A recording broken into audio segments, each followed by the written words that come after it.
Turning now to breaking news, the New York Times reports that federal prosecutors are said to have opened an inquiry into Fed Chair Jerome Powell. Powell released a statement just moments ago, and I'm going to pull from it because it is quite powerful, and he is not hesitating to, put his case out there. He says, in part, quote, "The threat of criminal charges is a consequence of the Federal Reserve setting interest rates based on our best assessment of what will serve the public rather than following the preferences of the president. This is about whether the Fed will be able to continue to set interest rates based on evidence and economic conditions, or whether instead monetary policy will be directed by political pressure or intimidation." Joining us right now, Yale Law School professor and president of the Budget Lab at Yale, Natasha Surin. Natasha, what do you make of this criminal investigation into the Fed chair and then this statement, which is fairly lengthy, coming from Powell?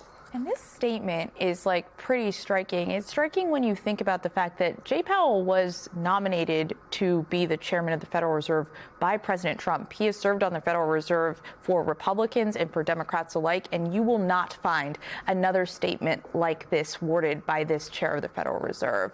Powell has been widely respected as chair of the Federal Reserve, and he's someone who cares very deeply about the integrity of the law. He actually comes from a legal background himself.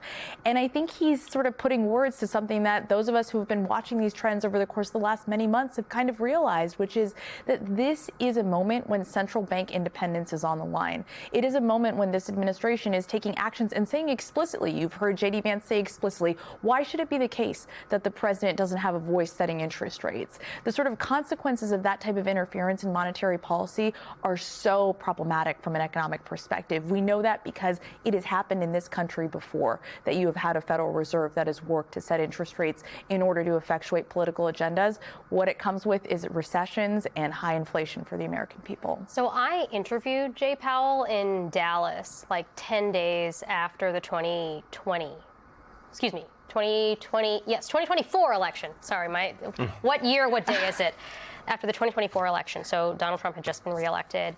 And I tried to get him to talk about Fed independence, and it was like pulling teeth. Right? He really did not want to get crosswise with the president. He wanted to keep his head down and just do monetary policy and just do what the Fed is supposed to do, which is try to get stable prices and maximum employment. And I did ask him this question of what happened the last time that a Federal Reserve was not viewed as particularly independent. And he said, it was really bad. We had really high inflation. This was in the 1970s. Yeah. It was really bad. And I think, he said at the time, I think Congress knows that. Basically he said, I think lawmakers on Capitol Hill, I have good relationships with them. And essentially he said, I think they have my back. He didn't say it in exactly those words, but that was the implication. Do you think that that's the case now? I think what's happened over the course of the first year of the Trump administration is you have seen so many threats coming from this administration directly to institutional stability and particularly Federal Reserve independence. And so an image that I just thought was so striking last year, and I wrote a little bit about recently in a New York Times piece, was watching Jay Powell and President Trump in hard hats touring the Federal Reserve renovation site. And it was very clear at the time that, and just like the statement says, that wasn't really about a renovation that went over budget because there was asbestos in the walls or because the cost of suppliers have gone up and risen over the course of the last many years because of inflation. What that really was a visual representation of the executive branch taking a more aggressive stance with respect to interfering in monetary policy.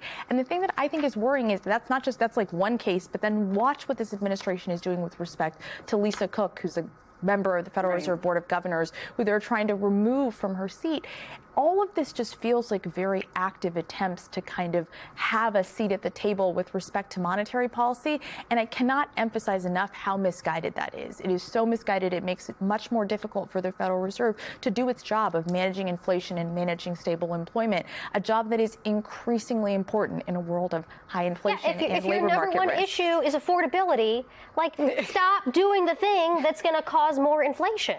Well, in theory, he's probably arguing that if I can get Jerome Powell under my thumb, or the Federal Reserve under my thumb, I'll be able to control interest rates. So at that point, I'm just going to make interest rates whatever I want them to be. And that's all he cares about. Like, the end result doesn't matter. What matters is that he can say, I lowered interest rates by a point, and now they're the lowest interest rates they've been 40 years or whatever it's been. So he can just go out there and claim some BS political victory. But what's kind of interesting is, and part of why I find the timing of all this kind of strange, is Jay Powell's term is up in May of this year. So the administration right now is actually considering who are they going to place in this seat, and it won't be Chair Powell. And the other thing that I find kind of interesting is there has been a fair amount of dissent, even from President Trump's appointees, with respect to should interest rates be a little higher, should they be a little bit lower? But that debate is about things like 25 basis points, 0.25% changes in the interest rate, and you have a president who's saying he wants to see interest rates at 1% or whatever he said. What, like COVID numbers?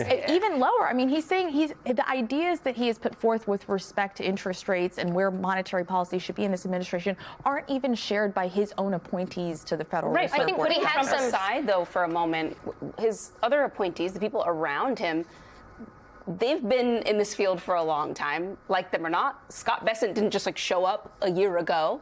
Kevin Hassett even. I mean, a lot of these guys, all of his friends in tech and finance, they must know that this is not going to end well. So how are they possibly getting on Sunday shows and defending this kind of thing and trying to make sense of it? You know, who's to get into the mind of any particular members of the administration or anyone? But I will say I've spent a lot of time talking to sort of members of the business community, and I've asked versions of this question. You know, it seems like central bank independence is sort of so critical to the functioning of the American economy. So why haven't you seen more people say publicly these types of threats are really damaging and concerning? And one version of what you get from that is it just feels like it's a lot of talk, you know, and yeah, they were in the hard hats. And are they really serious about undermining the credibility of the Federal Reserve? And a question that I hope that it is just talk. And I hope that this is just another example, another sort of story in the play. But I actually worry that something much deeper is happening here. And once you have broken central bank independence that has taken decades to accomplish, generations, well, it is really hard to put it back together. The thing about this also is that this is an indictment of our Department of Justice, right? Like, if you would have gone back to a previous president, you may think that, like, damn, this is pretty serious. If the Department of Justice is sending a grand jury subpoena to the Federal Reserve, most Americans would say, like, okay, let's see how this plays out between the Department of Justice and the Federal Reserve. But in Trump's Department of Justice, in this Department of Justice that has been weaponized by Donald Trump, where he tells the Attorney General, go out and prosecute James Comey, go out and prosecute John Brennan, go out and prosecute my political opponents or people who are standing in my way of this agenda. It's no longer this kind of neutrality. You have to look at this Department of Justice in the context of this administration as an instrument of power and the utilization of Donald Trump's agenda. So it's incredible to see a statement like this come out from the Federal Reserve, who I think most Americans probably don't even know who he is. They don't even know his name.